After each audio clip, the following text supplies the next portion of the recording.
هذا وإن للطاغين لشر مآب جهنم يصلونها فبئس المهاد هذا فليذوقوه حميم وغساق وآخر من شكله أزواج. Assalamualaikum warahmatullahi wabarakatuh. Waalaikumsalam warahmatullahi wabarakatuh. Alhamdulillahi rabbil alamin. Alhamdulillahilladzi an'amana bi ni'matil imani wal islam wa 'allamana ma lam na'lam. Wassalatu wassalamu ala khairil anam sayyidina wa habibina wa qurrati a'yunina wa maulana Muhammadin wa ala alihi wa sahabatihi wa man sara ala nahjihi wastanna bi sunnatihi ila yaumil qiyam, amma ba'd.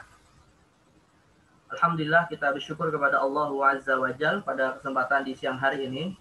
Kembali kita dipertemukan oleh Allah dalam kajian ilmu, dalam majelis ilmu yang mudah-mudahan kita berharapkan keberkahan di dalamnya, berharap kebaikan yang banyak dari limpahan Allah Subhanahu wa taala, dan tentu juga kita niatkan dalam rangka beribadah untuk meningkatkan kualitas iman dan ketakwaan kita kepada Allah Jalla Jalaluhu. Dan mudah-mudahan melalui majelis ini Allah Subhanahu wa taala berkehendak untuk menjadikan kita termasuk orang-orang yang diberikan kebaikan sebagaimana disebutkan dalam hadis Nabi riwayat Imam Muslim, man yuridillahu bihi khairan yufaqihu fiddin. Jika Allah berkehendak kebaikan atas seseorang, maka Allah akan berikan kepadanya kesempatan untuk bertafaqquh fiddin. Salat beserta salam mari kita sampaikan kepada Sayyidil Mursalin Nabi Muhammad sallallahu alaihi wasallam, pada keluarga beliau, pada para sahabat ridwanullah alaihim, dan insyaallah tentunya kita juga termasuk orang-orang yang berharap mendapatkan kembali salawat yang kita sampaikan kepada Nabi Muhammad sallallahu alaihi wasallam. Bapak Ibu jamaah yang dimuliakan Allah, rekan-rekan dari Direktorat Jenderal Pusat yang berbahagia, insyaallah pada kesempatan di siang hari ini kita akan membahas satu tema yang sebenarnya ini ilmu alat yang cukup berat ini ya. Bukan ilmu yang biasanya disampaikan di tabligh akbar. Ilmu tentang kaidah fikih dan kaidah usul fikih. Ya. Dan saya seperti biasa nanti akan mencoba menjabarkan ya teori-teori seputar kaidah fikih dan usul fikih ini melalui PowerPoint. Tapi sebelum kita masuk kepada PowerPoint yang akan saya share, sudah bisa share Pak ya? Nah, sudah ada Pak. Ya. Nanti sebelum saya share, saya ingin menjelaskan dulu apa sih yang dimaksud dengan kaidah. Jadi kaidah itu didefinisikan oleh para ulama sebagai amrun kulliyun au qadiyah kulliyah yang tabiqu alaihi juz'iyatuhu. Jadi yang namanya kaidah itu adalah suatu ungkapan, suatu masalah, suatu pernyataan yang dia bersifat kulli. Kulli itu artinya dia bersifat memiliki cakupan yang luas ya. Yang di dalamnya terdapat berbagai macam variabel-variabel yang menjadi bagian-bagian dari permasalahan yang kulli itu. Jadi kalau kita ibaratkan ya kaidah itu adalah rumah, ya rumah itu kaidah ya. Karena di dalam rumah itu ada kursi, meja, kamar, perabotan, ya, ada dapur dan seterusnya. Nah, itu disebut dengan kaidah. Jadi kalau misalnya kita katakan apa sih yang dimaksud dengan kaidah fikih dan kaidah usul fikih, ya maka kaidah usul fikih dan kaidah fikih ini adalah suatu ungkapan yang dia memiliki banyak juz'iyat, dia memiliki banyak variabel yang menjadi bagian dari kaidah itu tadi. Nah, ini makna kaidah yang didefinisikan oleh para ulama untuk menyebut dan menisbatkan kepada fikih dan usul fikih.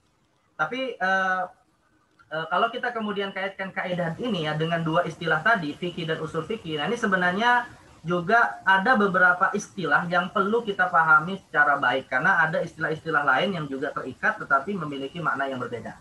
Nah, disinilah saya akan memulai ya dengan kita menggunakan PowerPoint yang sudah saya siapkan untuk mudah memahami makna dari kaidah fikih dan usul fikih sekaligus sebagai penjelas ya. Nanti insya Allah saya akan sampaikan juga pola kerja dari bagaimana kaidah fikih dan usul fikih ini digunakan. Karena sebenarnya kita ini Pak sedang berbicara tentang bagaimana proses ulama berfatwa, gitu ya. Karena kaidah fikih dan usul fikih itu ya kaidah dalam mereka berfatwa, gitu ya. Nah, jadi nanti kita akan belajar nih, sebenarnya belajar bagaimana mereka berfatwa. Yang sebenarnya kesimpulannya adalah itu bukan usaha yang mudah, gitu ya. Bahkan kita ini, kalau selama ini belajar ilmu fikih, sederhananya misalnya kita menyimpulkan sholat 5 waktu itu wajib. Itu jangan kita anggap kesimpulan sholat 5 waktu wajib itu suatu perkara yang mudah. Ya, karena ketika Al-Quran misalnya mengatakan wa aqimus sholah, dirikanlah sholat, ya sholat itu kan banyak. Ada sholat witir, ada sholat duha, ada sholat taraweh. Kok bisa pada kesimpulan yang dimaksud sholat itu adalah 5 waktu? Ini kesimpulan yang sebenarnya melalui proses yang sangat panjang, yang para ulama membandingkan dengan dalil-dalil yang lain. Jadi ini perkara yang sudah kita maklum minad dini bid-darurah saja, prosesnya panjang gitu ya, apalagi dalam kasus-kasus yang hari ini semakin banyak perkara baru yang muncul. Nah, jadi kita di sini sebenarnya ingin belajar bagaimana proses fatwa itu muncul, dan tentunya dalam rangka untuk kita ya bisa jadi kita tidak memahami secara maksimal ya, tapi paling tidak ada satu kesimpulan yang kita bisa katakan bahwa ini bukan proses mudah dan kita bisa menghargai fatwa-fatwa yang disampaikan oleh para ulama kita. Nah, ini sebagai mukaddimah ya sebelum kita masuk kepada materi. Ini saya coba share ya PowerPoint-nya tentang kita mengenal atau sebagai pengantar dari ilmu kaidah fikih dan kaidah usul fikih. Sudah tampil Pak? Ini apa namanya PowerPoint-nya? Ini saya sengaja ngasih men-share gambar satu buku ya. Ya, sebenarnya sekaligus promosi juga. jadi saya sudah menulis buku usul fikih sekitar 639 halaman. Ya, ini salah satu ilmu yang nanti kita bahas sebenarnya. Tapi tentu tidak kita kaji secara keseluruhan. Ini materi yang cukup banyak. Tapi saya juga sudah punya materi usul fikih cukup lengkap sekitar 43 pertemuan.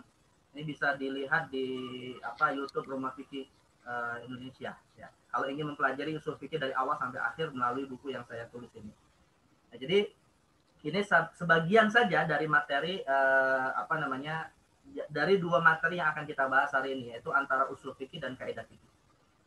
Baik. Jadi Bapak Ibu yang dimuliakan Allah Subhanahu wa taala, ya, ketika kita ingin memahami apa sih yang dimaksud dengan kaidah usul fikih dan kaidah fikih, sebenarnya istilah kaidah usul fikih dan kaidah fikih ini dia berangkat dari dua ilmu. Jadi kaidah itu sebenarnya adalah kesimpulan yang dia berwujud kaidah berangkat dari dua ilmu. Ya. Ilmu itu adalah ilmu fikih dan ilmu usul fikih. Ya. Jadi sebenarnya bisa dikatakan tidak ada istilah ilmu kaidah fikih, tidak ada istilah ilmu kaidah usul fikih. Gitu ya. Tapi sebenarnya kaidah fikih dan kaidah usul fikih itu merupakan bagian dari ilmu usul fikih dan bagian dari ilmu fikih. Nah, jadi yang namanya kaidah usul fikih itu merupakan kaidah yang disimpulkan atau yang tadi saya sebut dengan amrun kulli, ya suatu istilah yang mencakup berbagai macam variabel yang itu berangkat dari teori-teori yang ada di dalam ilmu usul fikih. Namanya disebut dengan kaidah usul fikih atau disebut dengan al-qawaid al-usuliyah. Nah, sedangkan kalau kaidah fikih adalah kaidah yang disimpulkan dari ilmu fikih. Ya. Jadi kaidah usul fikih itu kaidah yang disimpulkan dari teori yang ada dalam ilmu usul fikih, sedangkan kaidah fikih adalah kaidah yang dilahirkan dari produk fikih. Nah, ini bedanya nih ya. Kalau kaidah usul fikih berangkat dari teori, karena usul fikih itu layaknya semacam teori, ya, konsep yang digunakan sebagai alat untuk menghasilkan sesuatu. Tapi kalau kaidah fikih itu malah merupakan kaidah yang diciptakan berdasarkan produk fikih yang sudah melalui proses kajian usul fikih. Nah, jadi ketika produk fikih ini kemudian memiliki produk yang banyak, disinilah para ulama ya dengan terampilnya, dengan kreatifnya menciptakan kaidah untuk memudahkan kita memahami dan menghafal berbagai macam produk fikih. Jadi contohnya misalnya begini, Lus sekalian. Ya, pembahasan tentang usul fikih misalnya ya. Usul fikih itu diantara tema utamanya adalah masalah dalil. Dan salah satu dalil yang sangat pokok di dalam ajaran Islam yang dikaji dalam usul fikih adalah Al-Qur'an, ya, Al-Qur'an. Maka ketika Al-Quran menjadi objek sebagai dalil dalam ilmu usul fikih, diciptakanlah satu kaidah. Bahwa kaidahnya misalnya ada Al-Qur'anu hujjatun yajibul amalu bihi. Bahwa Al-Quran itu merupakan dalil yang wajib diamalkan kandungannya. Nah, itu kaidah gitu ya. Berasal dari teori tentang Al-Quran sebagai dalil usul fikih. Nah, sedangkan kalau fikih misalnya, fikih itu misalnya begini, persoalan fikih misalnya adalah niat. Nah, niat itu Pak, ya, kalau saya tanya nih, niat itu ilmu bagian dari ilmu fikih atau ilmu usul fikih? Persoalan niat. Niat sebagai syarat sholat, niat sebagai syarat puasa, itu ilmu fikih atau ilmu usul fikih? Ada yang mau jawab nggak? Hah? Niat. Niat itu bagian dari syarat sholat. Itu babnya fikih atau usul fikih? Fikih. Babnya fikih. Ya jelas. Kita kalau belajar syarat sholat kan fikih gitu ya. Nah, di antara syarat sah sholat itu adalah niat. Ya. Dan niat ini rupanya dalam banyak bab itu ada pembahasan niat. Niat dibahas dalam bab puasa, niat dibahas dalam bab sholat, niat dibahas dalam bab zakat, dan seterusnya. Tapi dia intinya produk fikih. Lantas oleh para ulama diciptakan satu kaidah namanya kaidah al-umuru bimaqasidiha. Bahwa setiap perbuatan harus didasarkan kepada niat. Nah, maka di sini sudah saya sebutkan dua contoh kaidah, tapi dua contoh kaidah yang berbeda. Kalau Al-Qur'anu hujjah, Al-Qur'an adalah dalil yang wajib diamalkan, itu kaidah usul fikih, berangkat dari teori yang diambil dalam ilmu usul fikih tentang dalil syariat. Tapi kalau al-umuru bimaqasidiha, bahwa niat itu, bahwa setiap amal itu tergantung kepada niat dan maksud dari amal tersebut, dia berangkat dari persoalan niat yang menjadi syarat beberapa amalan, apakah ibadah atau muamalah, namun kemudian diciptakan kaidah yang akhirnya kita sebut kaidah fikih. Nah, jadi kaidah usul fikih itu ya sebenarnya pola kerjanya mirip seperti usul fikih. Intinya dia adalah alat untuk memproduk fikih. Tapi kaidah fikih merupakan hasil dari kesimpulan beragam produk fikih yang memiliki kesamaan. Ya, dalam bab niat tadi saya sebutkan ada beberapa persoalan niat yang dikaji dalam bab fikih yang berbeda. Maka kemudian diciptakan kaidah oleh para ulama. Nanti lebih detailnya lagi, lebih jelasnya lagi akan kita lihat dari pola kerjanya. Itu lebih detail ya. Nah, tetapi sebelum kita masuk kepada pola kerja antara kaidah usul fikih dan kaidah fikih yang berbeda ini, saya ingin memberikan dua catatan terlebih dahulu. Pertama, ada istilah kaidah usuluddin. Nah, ini jangan sampai disamakan ya.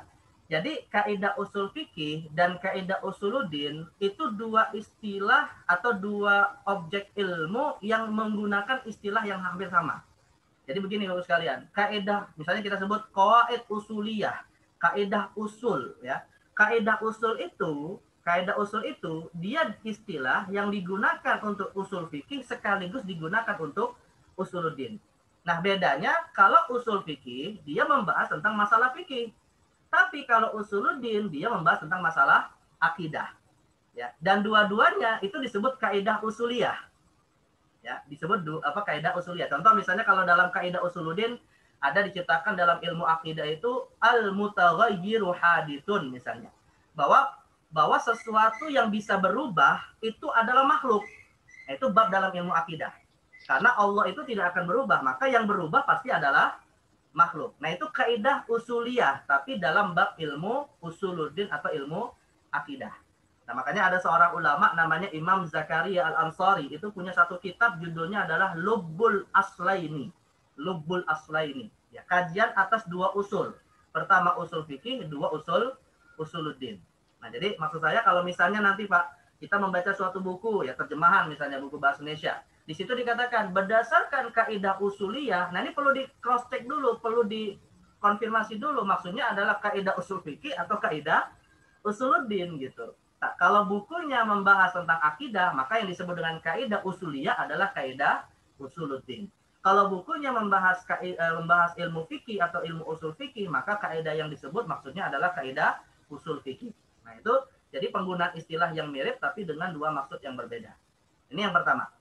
Yang kedua, catatan yang kedua, ada istilah dalam kaidah fikih itu kaidah mustarakah. Nah, ini apa lagi nih ya? Jadi kaidah mustarakah itu adalah kaidah yang dia ungkapannya sama tapi digunakan dalam ilmu usul fikih sekaligus dalam ilmu fikih. Tapi dengan objek yang berbeda. Contoh misalnya begini, ada kaidah dalam usul fikih sekaligus dalam ilmu fikih. Al-aslu bara'atul zimmah misalnya. Hukum asalnya seseorang itu bebas dari tanggungan.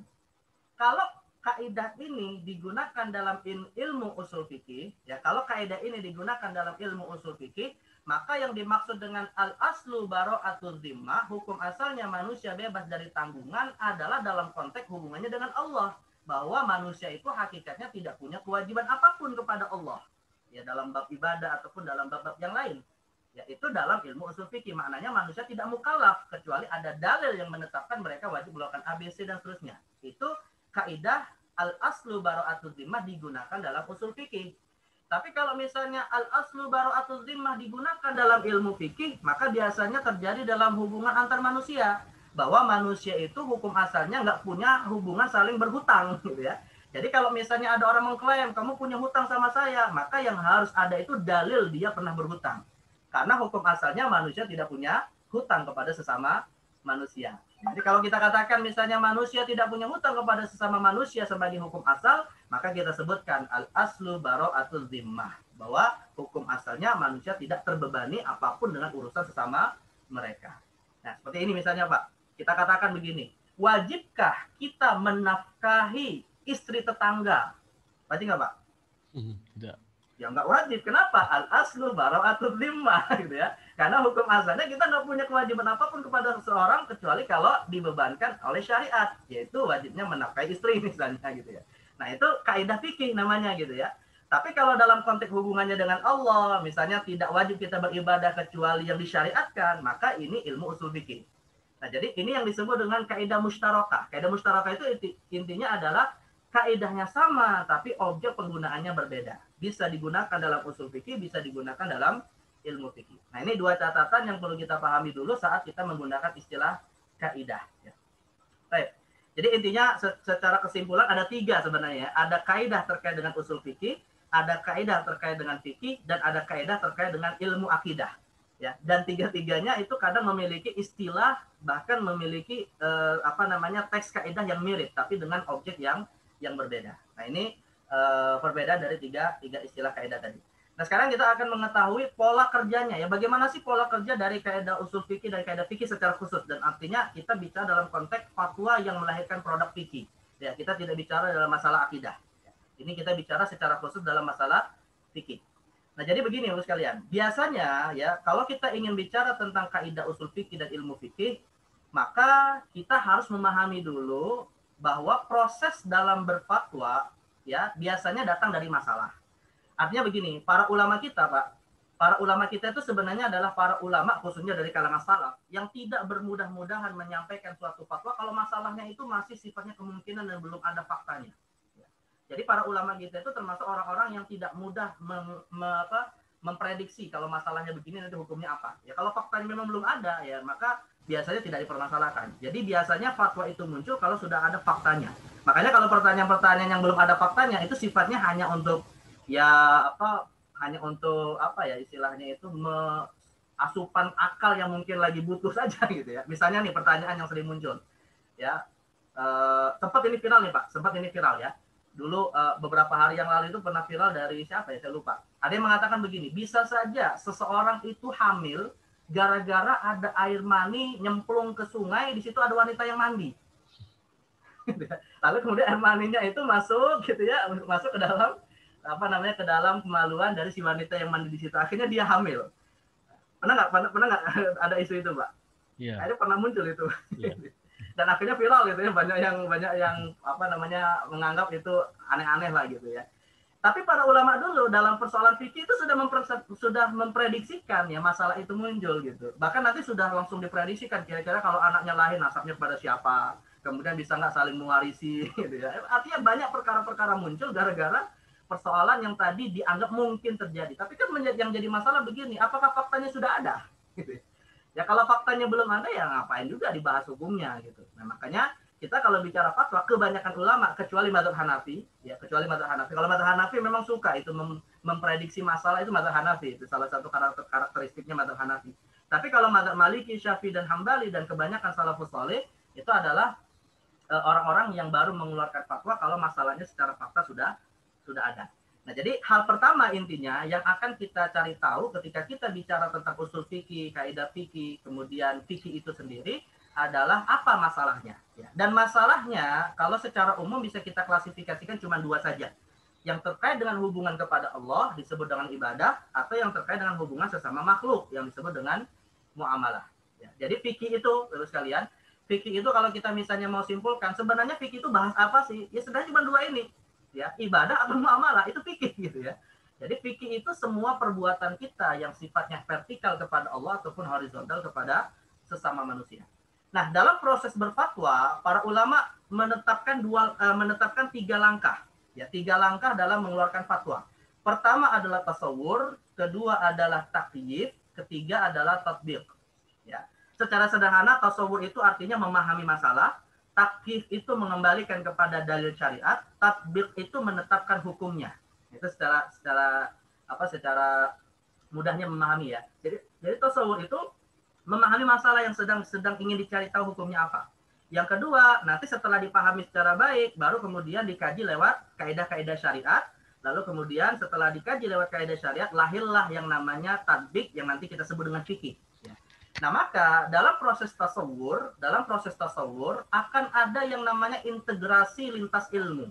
Ya, apakah itu ilmu syariat plus ilmu non syariah?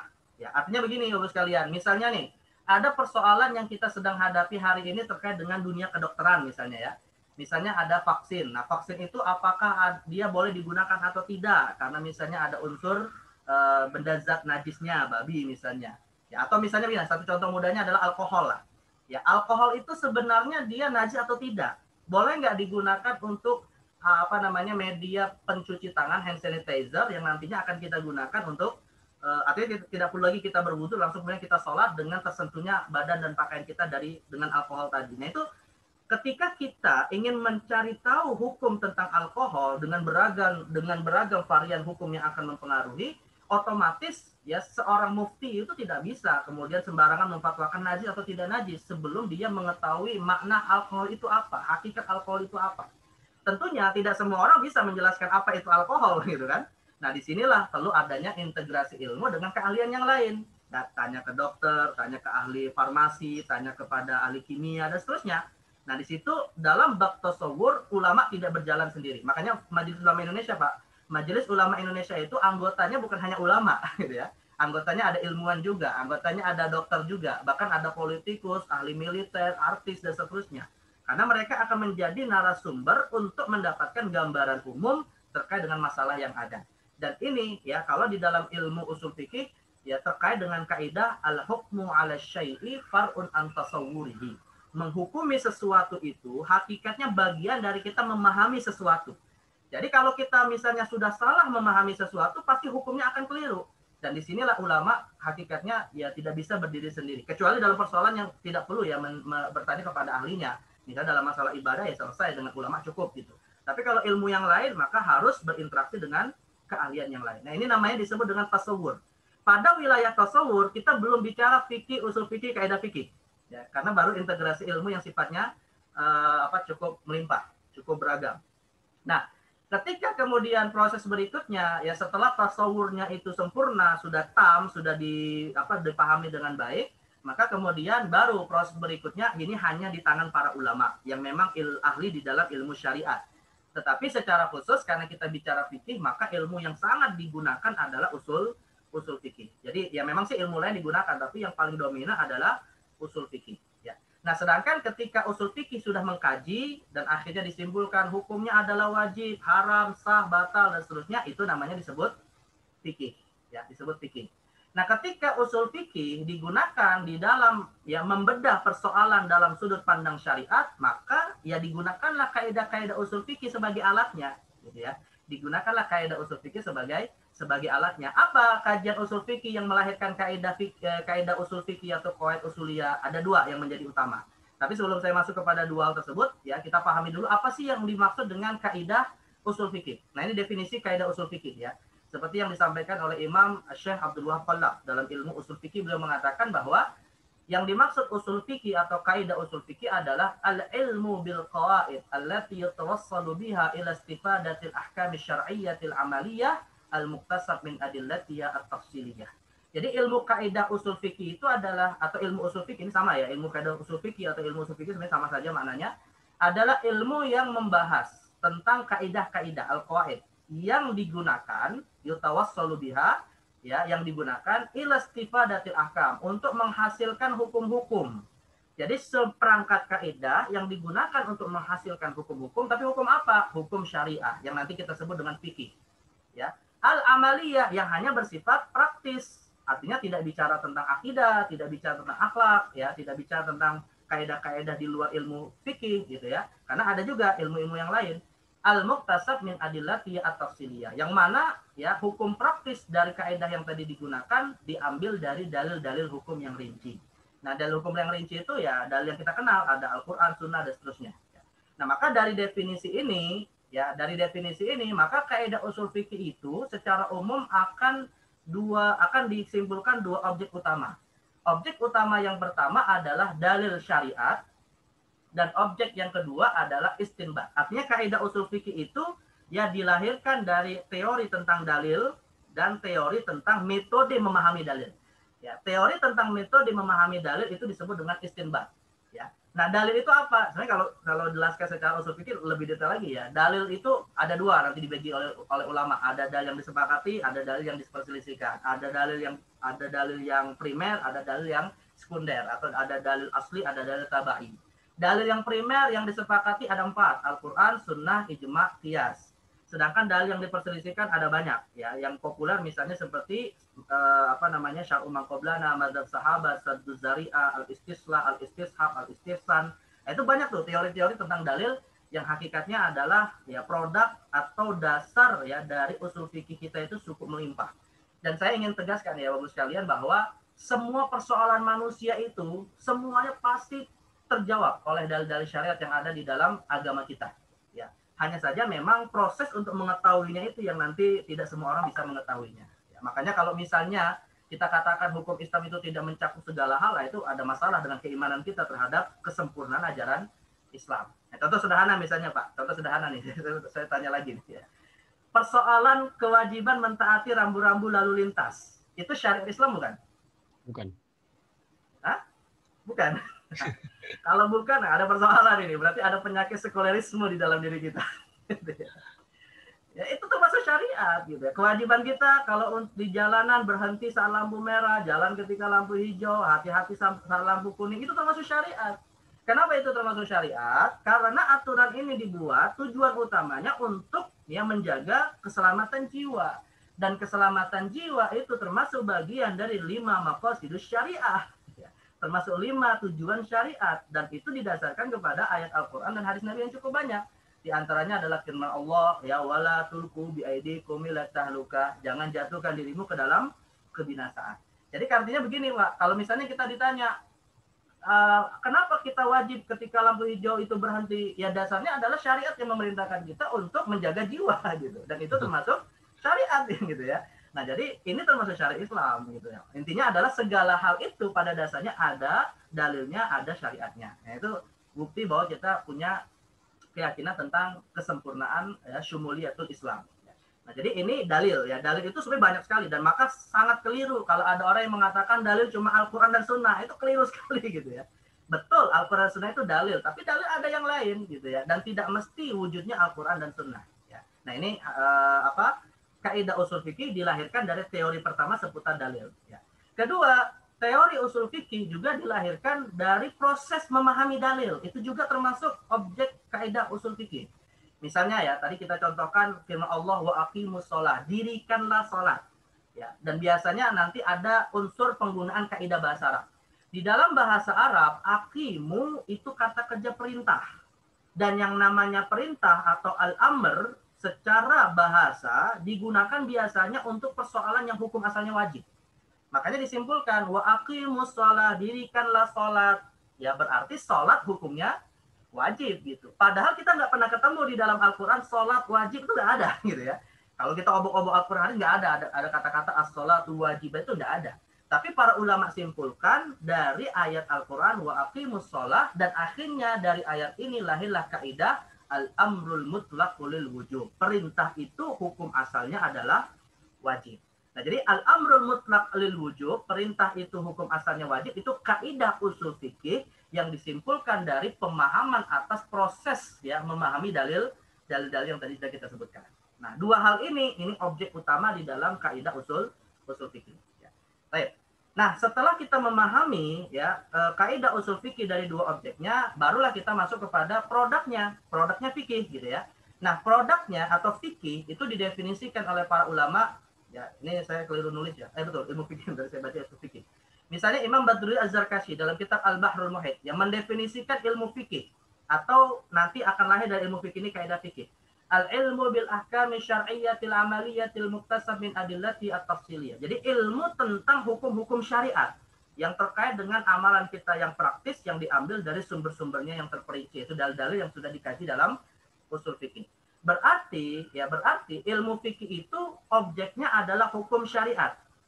Ya, objek dari ilmu fikih hukum syariat. Nah, sekarang pertanyaannya hukum syariat itu apa? Ya, hukum syariat itu diklasifikasikan oleh para ulama menjadi dua. Ada hukum taklifi, ada hukum wad'i. Nah, sederhananya begini Bapak sekalian. Hukum taklifi itu terkait dengan pahala dan dosa. Sedangkan hukum wad'i terkait dengan sah atau tidak sahnya amalan kita. Ya. Jadi kalau misalnya contohnya kita bicara tentang sholat. Ya, sholat itu hukumnya apa, Pak? Wajib. Tergantung sholatnya apa. Itu sholatnya apa dulu gitu ya. Kalau sholatnya kita sholat 5 waktu baru wajib gitu ya. Kalau sholat duha berarti sunnah ya. Nah, sholat itu hukumnya wajib, misalnya sholat 5 waktu itu namanya hukum taklifi. Ya, zina haram, kemudian sholat duha sunnah, kemudian makan minum hukum asalnya mubah. Nah, itu namanya hukum taklifi yang intinya terkait dengan pahala dan dosa. Nah, sedangkan kalau kita bicara sholat, bagaimana agar sholat kita ini sah, sudah menggugurkan kewajiban, ya, itu hukum namanya wad'i. Ya. Jadi konstruk dari ibadah yang kita lakukan agar kita menggugurkan kewajiban, itu namanya hukum wad'i. Kita bagaimana agar sholat kita sah dan menggugurkan kewajiban? Ya harus memenuhi sebabnya. Sebabnya apa? Waktunya sudah masuk. Kemudian sudah memenuhi syaratnya, menghadap kiblat, menutup aurat dan seterusnya.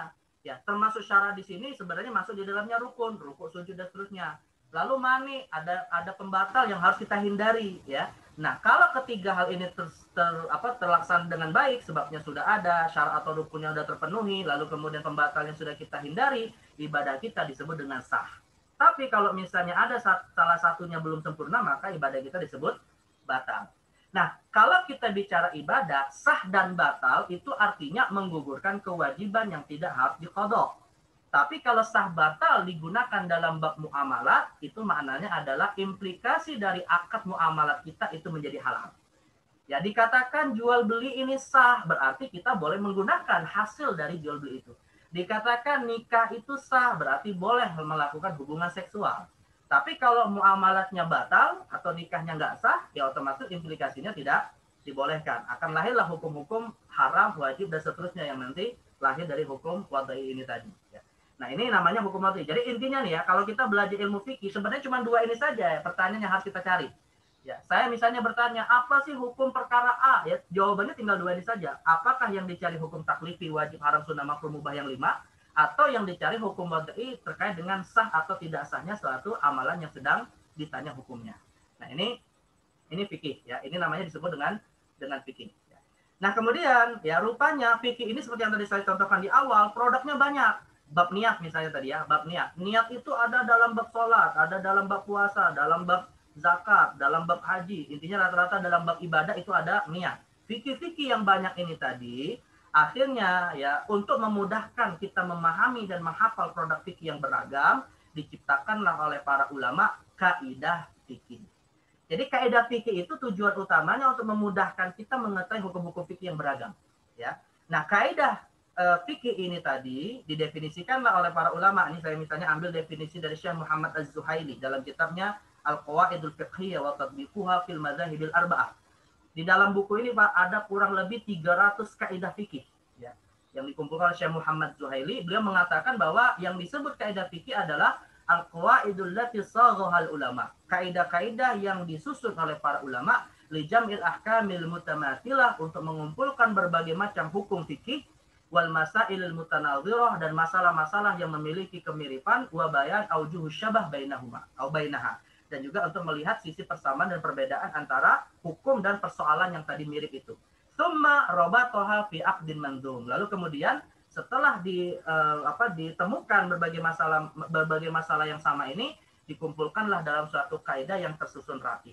Nah, lahirlah namanya kaidah kaidah fikih. Seperti yang tadi saya contohkan, niat ada dalam bab fikih, akhirnya diciptakan kaidah al-umuru bimaqasidiha. Setiap permasalahan, setiap perbuatan pasti ada dasar niatnya. Nah, itu namanya kaidah fikih. Nah, saya tutup ya. Kaidah fikih itu sendiri akhirnya dibedakan oleh para ulama menjadi dua.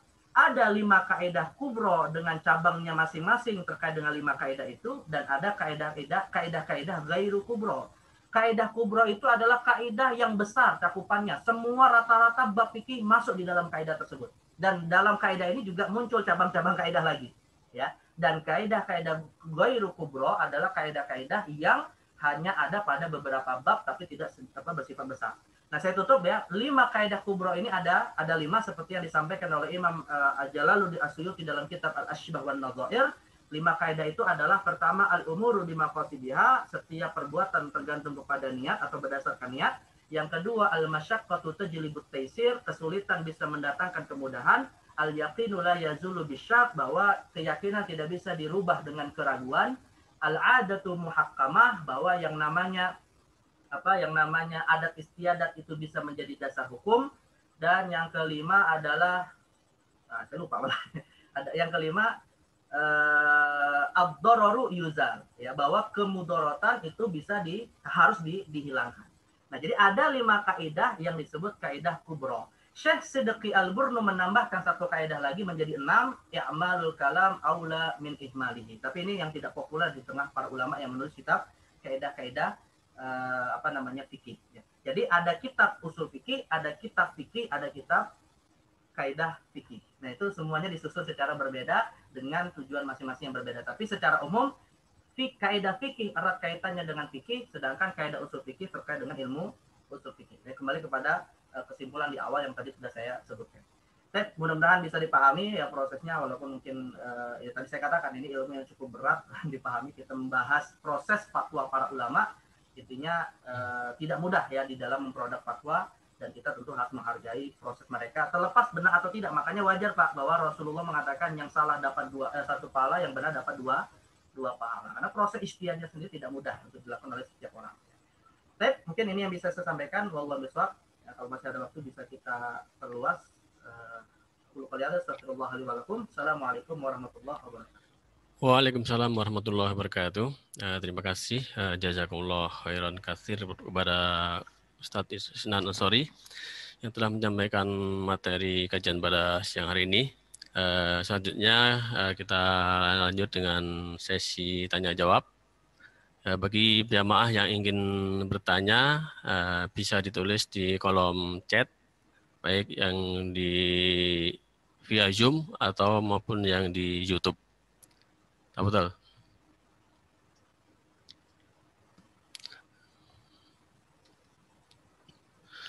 Mungkin saya sambil menunggu jamaah yang bertanya, saya mau nanya hal yang ringan aja tentang praktek sehari-hari, Ustaz. Misalnya tadi kan kita ada sholat duhur dalam kondisi berwudu ya. Setelah mendekati waktu asar gitu kita lupa apakah udah batal atau belum wudu kita itu. Apakah itu kita kembali kepada asal tadi bahwa kita kondisi berwudu, apa kita berwudu lagi Ustaz? Jawabannya bisa langsung sholat asar. Karena tadi kita dalam kondisi sudah berwudu saat sholat zuhur. Ya, dan keraguan itu munculnya ragu dalam konteks berhadas, bukan ragu dalam konteks kita masih berwudu. Jadi hukum asalnya ya yakin apa Pak? Yang yakin itu apa? Wudu kan? Iya.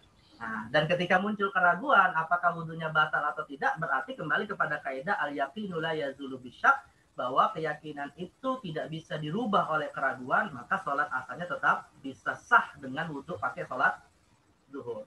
Ya. Kecuali kalau kebalikannya kita yakin tadi kayaknya saya belum wudu, tapi kemudian muncul ragu, udah wudu belum? Berarti asalnya kita belum berwudu, maka harus berwudu. Nah, jadi kalau kasus yang ditanyakan tadi, berdasarkan kaidah al-yaqin la yazul bisyak, sholat asar sudah boleh dilakukan dengan wudu sholat zuhur. Ada lagi Ustaz nih, izin bertanya, mana yang lebih afdol berpegang pada kaidah fikih atau dengan Al-Quran dan hadis?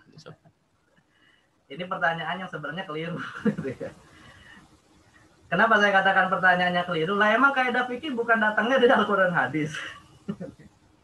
Nah itu artinya gini, ya mohon maafnya pertanyaan ini muncul dari kesalahpahaman memposisikan kaidah fikih atau kaidah usul fikih.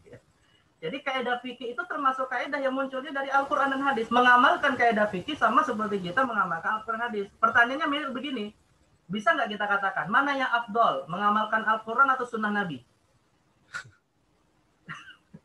Ini pertanyaan yang kurang tepat gitu ya. Tapi kalau ditanya misalnya begini, kalau terjadi kontradiksi, mungkin terjadi kontradiksi antara kaidah fikih dengan teks Al-Quran, nah mana yang diamalkan? Nah kalau itu mungkin ya. Tapi kalau ditanya mana yang afdal nggak bisa, karena hakikatnya hukum asalnya tidak kontradiksi. Tapi kalau kemungkinan terjadi sebagaimana Al-Quran mungkin terjadi kontradiksi dengan hadis, mungkin saja, maka nanti masuk dalam bab tarjih, masuk dalam bab ilmu usul fikih yang disebut dengan ta'arudul adillah, ya ta'arudul adillah. Contoh misalnya begini, Pak. Misalnya ini kalau saya kasih contoh dari Al-Quran hadis Nabi aja ya. Misalnya di dalam Al-Quran mengatakan, ya ayyuhalladzina amanu kutiba alaikum idza hadara ahadakumul wasiyatu in taraka khair idza hadara ahadakumul mautu in taraka khairanil wasiyatu lil walidain. Wahai orang yang beriman, kalau kamu dalam kondisi sakaratul maut, wajiblah membuat wasiat harta untuk kedua orang tua. Artinya dalam ayat ini kita diwajibkan membuat wasiat yang itu isinya terkait dengan kepemilikan harta yang akan dimiliki oleh orang tua setelah kita meninggal. Ya, ini ayat Al-Quran. Di hadis Nabi SAW, wal akrobin ditambahkan lagi orang tua dan kerabat. Di dalam hadis Nabi dikatakan la wasiyata liwarithin, tidak ada wasiat untuk ahli waris. Nah, berarti kan kesannya kayak kontradiksi ya, kayak kontradiksi. Al-Quran menetapkan ada kewajiban wasiat untuk orang tua dan kerabat, hadis Nabi mengatakan tidak ada wasiat untuk ahli waris. Padahal orang tua dan kerabat termasuk ahli waris, ya. Nah, cara mengkompromikan hadis dan ayat yang kesannya kontradiksi ini tadi ada kaidahnya tersendiri di dalam ilmu usul fikih namanya ta'arudul adillah. Akhirnya disimpulkan oleh para ulama, kalau bisa dikompromikan maka itu yang paling utama. Maksudnya bagaimana mengkompromikannya? Wasiat itu diberikan kepada ahli waris yang pasti tidak akan dapat hak waris karena terhalangi oleh ahli waris yang lebih dekat misalnya. Tapi kalau misalnya dia dapat warisan, otomatis wasiatnya batal. Nah, jadi pertanyaan tadi perlu saya luruskan ya, tidak ada semacam kita katakan mana yang afdol, mengamalkan kaidah fikih atau Al-Quran dan Sunnah. Karena kaidah usul fikih, kaidah fikih termasuk dia hasil produk dari pemahaman atas Al-Quran dan Sunnah. Jadi yang ada adalah kalau mungkin terjadi kontradiksi, ya kembali kepada kaidah usul fikih terkait bagaimana memahami hadis, ayat, kaidah yang bertabrakan secara zahir, walaupun hukum asalnya nggak terjadi kontradiksi. Ya mungkin seperti itu ya. Ada banyak pertanyaan, Ustaz. Nama-nama yang terjawab. Baik, dua lagi. Apa hukum membeli barang-barang ribawi secara online gitu? Oh, oke. Ini juga pertanyaan yang perlu diluruskan juga. emang ada barang ribawi gitu. Yang ada itu akad ribawi. Jadi gini, yang memang sih ada istilah barang ribawi. Ya, barang ribawi itu seperti apa? Uang, emas, perak, beras, itu barang ribawi gitu ya. Tapi mungkin yang dimaksud bukan barang ribawi dalam arti ini, tapi maksudnya akadnya secara ribawi. Misalnya jual beli barang yang kalau dia tidak tamatul, jual beli barang yang kalau tidak sama nilainya, berbeda nilainya padahal barangnya sama, nah itu boleh tidak? Jawabnya tidak boleh, karena itu termasuk riba. Ya. Kayak misalnya kita beli emas nih, kita beli emas pakai uang, ya tentu nilainya sama dari sisi nilai, tapi ada unsur pembayaran yang ditangguhkan. Nah itu termasuk riba, namanya riba nasi'ah, nggak boleh. Gitu. Tapi kalau misalnya beli emas ya dengan uang kontan, itu barang ribawi juga boleh, karena akadnya nggak riba, gitu ya. Nah, jadi sebenarnya yang perlu diluruskan adalah akadnya, bukan persoalan barangnya. Nah, kalau kita bicara barang, Pak, kalau kita bicara barang yang perlu diluruskan, pertanyaan begini, boleh nggak membeli barang najis? Nah, itu baru benar. Gitu ya. Karena barang najis dan tidak najis ada, gitu ya. Tapi kalau barang nggak ada riba atau nggak riba, yang ada akadnya riba atau tidak. Gitu. Nah, itu maksud dari, mungkin perlu diluruskan maksud pertanyaan seperti itu. Jadi akadnya ya, bukan pada barangnya. Karena barang itu cuma dua, kalau nggak najis, ya najis, gitu aja. Nah, seperti itu. Kalau misalnya kita beli motor nih Pak, dengan riba ya, dengan akad riba itu. Akad ya, motornya sendiri itu halal atau haram, Ustaz? Gimana? kita beli kendaraan gitu dengan kredit gitu kan, ya, dengan kredit dengan akad riba kan ya. Itu kendaraannya itu sendiri apakah haram atau halal gitu? Oh gitu. Kalau Setelah lunas. arahnya ke sana ya, arahnya ke sana.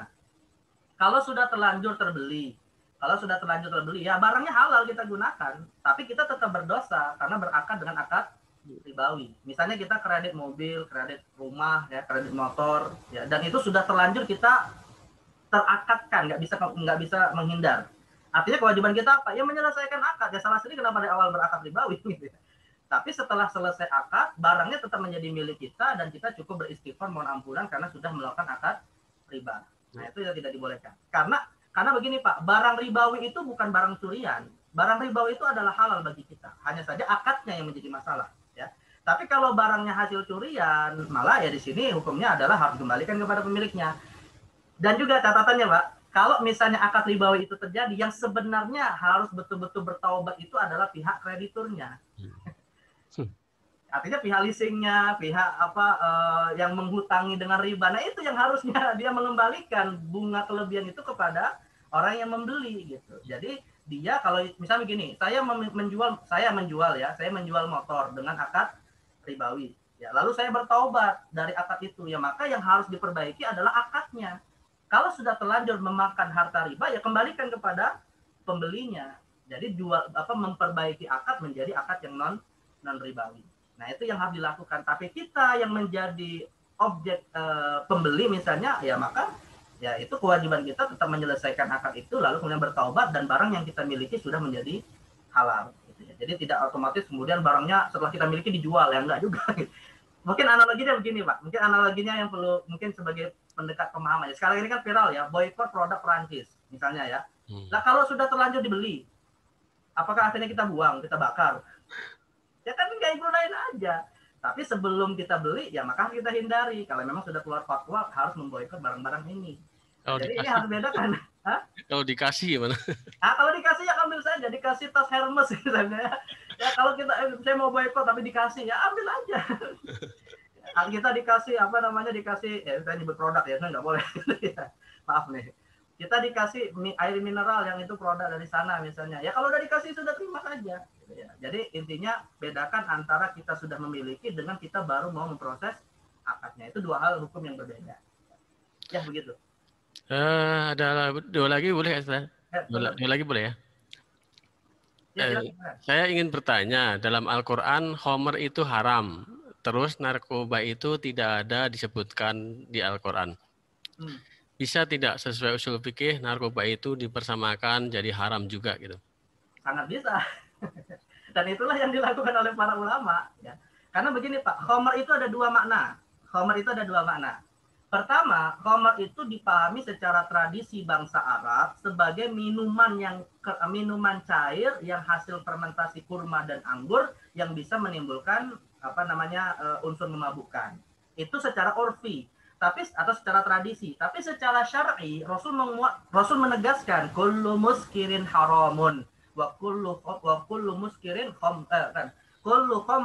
kullu muskirin khamrun wa kullu khamrin haramun. Setiap yang memabukkan adalah khamr dan setiap khamr adalah haram. Berarti yang Nabi tegaskan itu bukan status khamrnya yang mentradisi sebagai minuman, ya, tetapi adalah ilat keharamannya yaitu iskar atau memabukkan.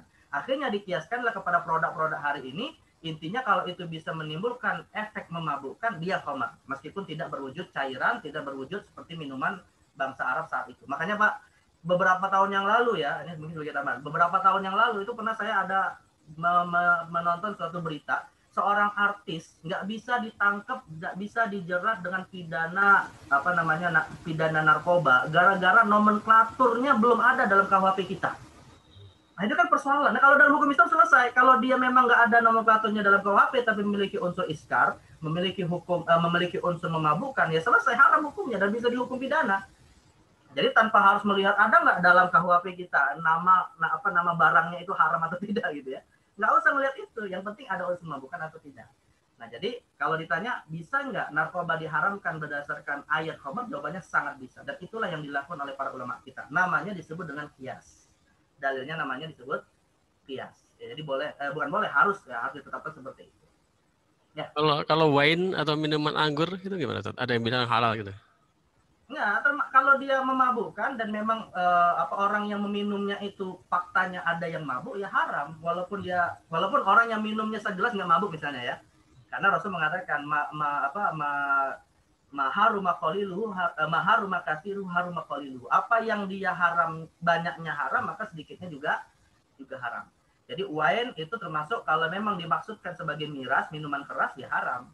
Tapi alkohol beda lagi, Pak. Misalnya nih yang sering ditanyakan ya, alkohol dalam bentuk rum ya yang dibuat untuk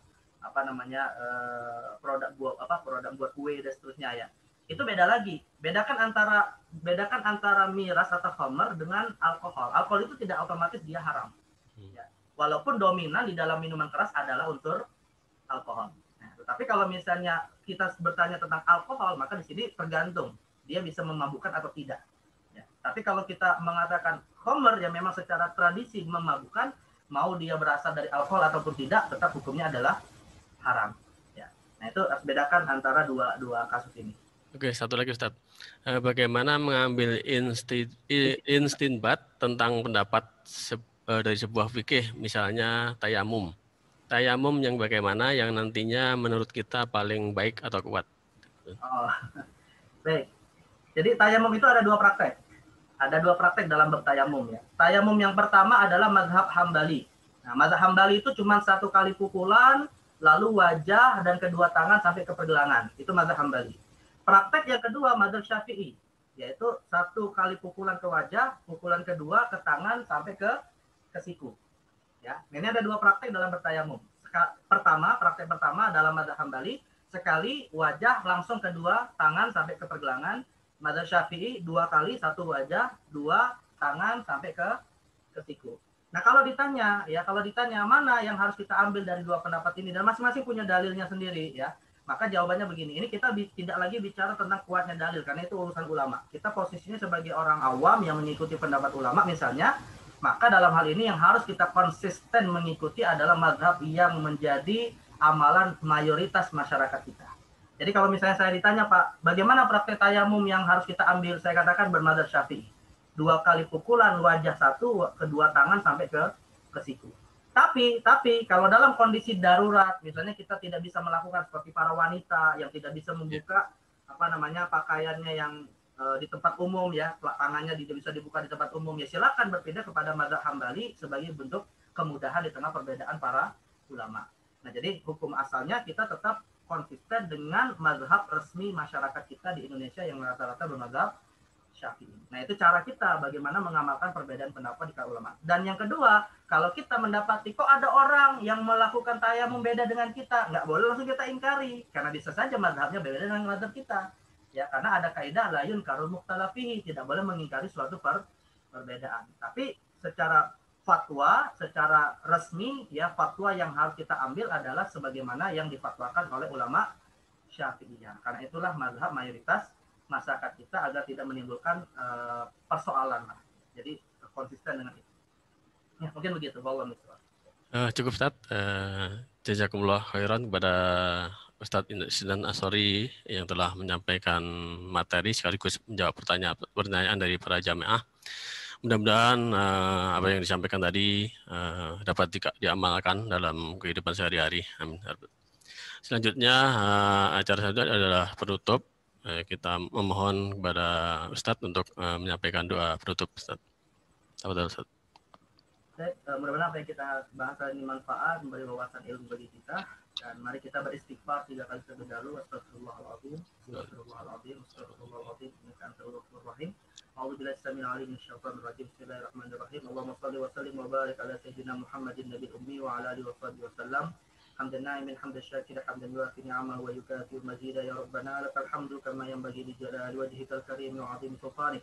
Allahumma shalli wa sallim wa barik ala sayyidina Muhammadin wa ala alihi washabbihi wasallam. Allahumma a'inna ala dzikrika wa syukrika wa husni ibadatik. Allahumma 'allimna ma yanfa'una wanfa'na bima 'allamtana warzuqna 'ilman yanfa'una ya rabbal alamin. Allahumma dafa'na al-bala wal waba wal fahsya wal munkar wasyada'id was suyuq al mukhtalifah ما ظهر منها وما بطن من بلدنا هذا خاصة ومن بلدان المسلمين عامة إنك سميع الدعاء. ربنا ظلمنا أنفسنا وإن لم تغفر لنا وترحمنا لنكونن من الخاسرين. ربنا آتنا في الدنيا حسنة وفي الآخرة حسنة وقنا عذاب النار والحمد لله رب العالمين.